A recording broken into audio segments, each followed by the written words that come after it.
position. I did it when I was 13, 14 years of age. I also did it 4 years ago when we set up the company. I was the KP Smoke and Go to Denmark Street. I thought it was a great role to do in the business to demonstrate to everybody in the team.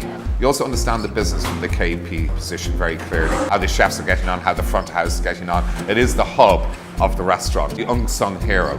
And over the years I've been in this industry, the KP is the first person I always go and talk to because they'll tell you the truth, the whole truth and nothing but the truth. I think they're undervalued too often, but in our business we aim to do the opposite. And really, we've developed 3 KPs to commis chefs. We most recently brought those with a team of 16 to France to be bottling wine to recognise the fact that those 3 KPs joined us. They couldn't speak English, they now can. They're now chefs with us. I see them as future butchers and head chefs because the level of loyalty, engagement and teamwork with these guys is amazing. What's the best KP in the world? Well, there's 2. There's some KPs who actually just want to stay in that job role and eventually they just want to be managers of that part of the business, and they are what I would call the chief engineer of the ship.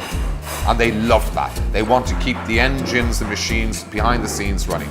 Then you've got the other KPs who want to develop up the ladder and use this as a stepping stone. There's a real sense of, you know that the restaurant actually really does rely on you. That if those dishes aren't coming out, if those saucepans aren't being cleaned, you're getting feedback pretty quickly from either the chefs or the front of house. And then getting yourself really organised, really set up is very, very important. So I thoroughly enjoyed it. When I didn't enjoy it, when I wasn't treated well, when I wasn't treated like an equal.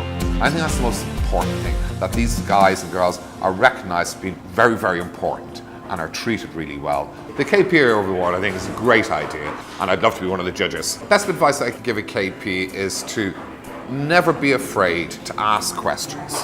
Sometimes they join our restaurants, maybe language might be a barrier, maybe the chefs are running around and they can feel a bit intimidated initially. But in that first week, number 1, we should be inducting them correctly. There's always going to be some things that they need to ask about or to understand.